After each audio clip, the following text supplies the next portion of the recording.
There is one path in particular that has made more millionaires than any other.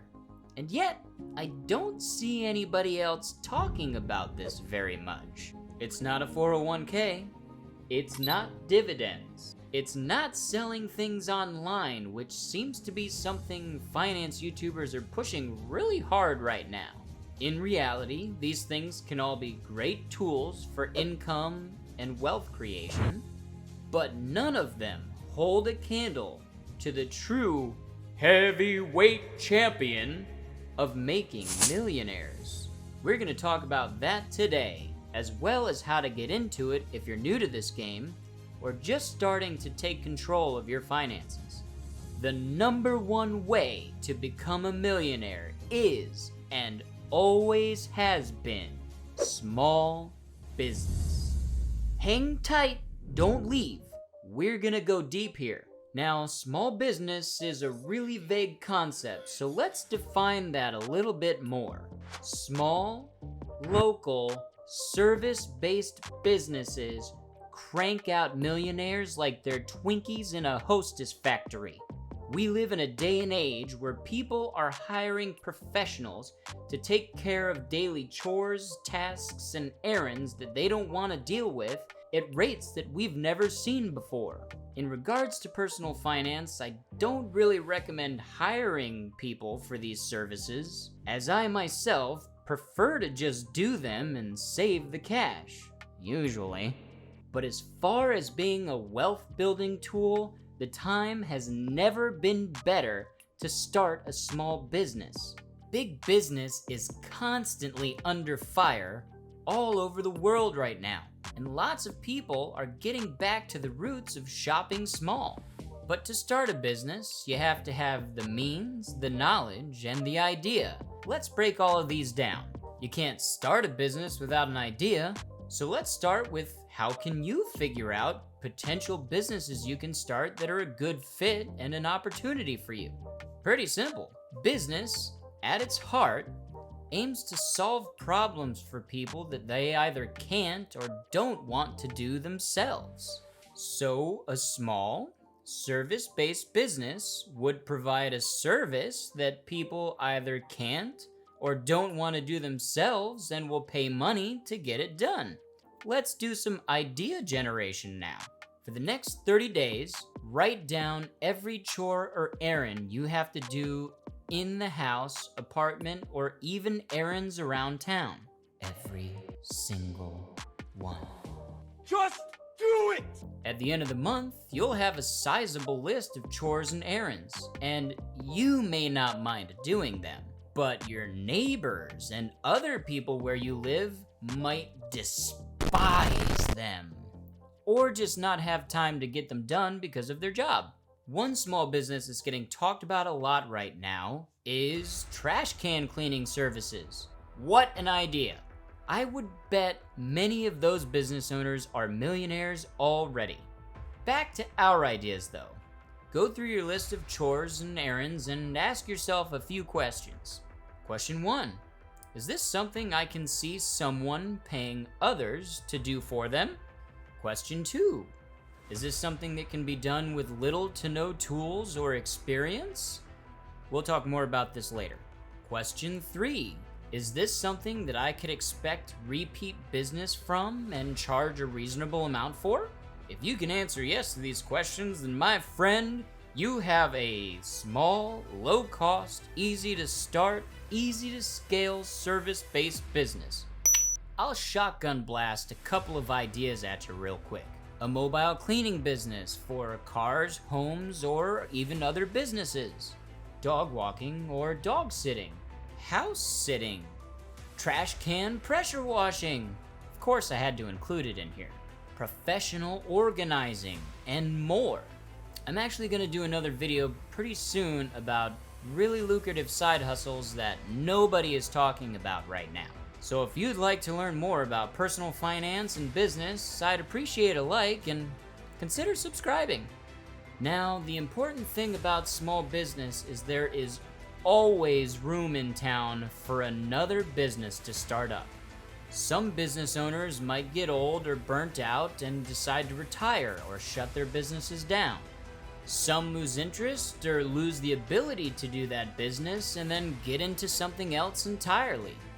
All you need to succeed with a small business, even if there are already competitors in town, is an edge. Just because there are already people offering this service doesn't mean that you can't do it too and win. How many times have you called a business to hire them for a service and they're booked up for months, or they just straight up turn you down? We do it in my tattoo shop all the time. Take your idea, Google what other businesses might already be in town, if you're not the first person with this idea anyways, and give them a call. See how busy they are. You may find there are not enough businesses in the area offering this service. This leaves plenty of room for you to come in and pick up the overflow, or if you do end up having to compete for clients, just do better than them. Take a good, hard look at their business, rip it apart, and then build a better business. There are always ways to improve on other businesses' operations and services and make yourself a clearly better alternative. You can even kick it up a notch and take things the fighter's way. Do a better job than them and charge a little bit less. Charging less isn't something that you're gonna do long term, but you do it just long enough to get yourself nice and busy. If you're doing a better job for a better price than your competitors, you will get customers. Once you build up your clientele, start slowly building up your price, and you will find that many of your customers will still stick around. I happen to know firsthand that all of these tactics work quite well for growing a business in a town that's already saturated with competitors. I opened my tattoo shop with my business partner when we were 23 years old. We were the least experienced and newest shop owners in town.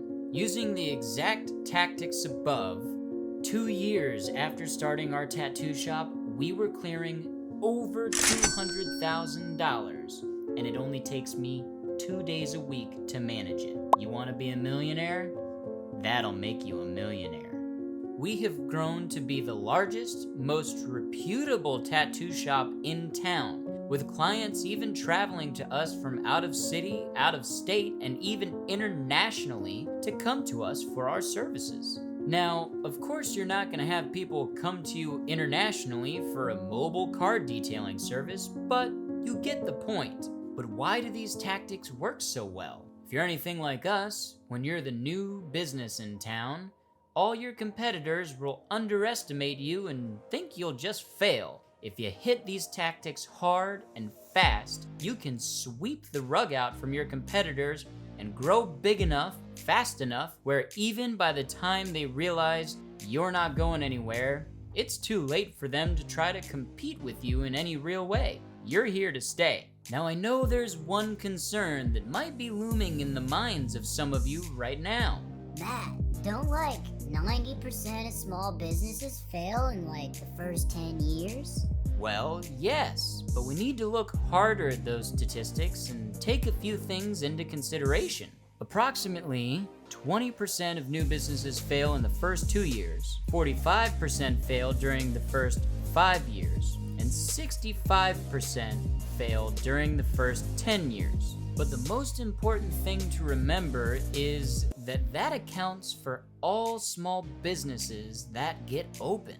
How many businesses open but don't use any best practices to give their business a real fighting chance? How many businesses get started around a service that's not really sustainable? How many businesses get started and don't advertise or market themselves at all beyond posting on their personal Facebook page?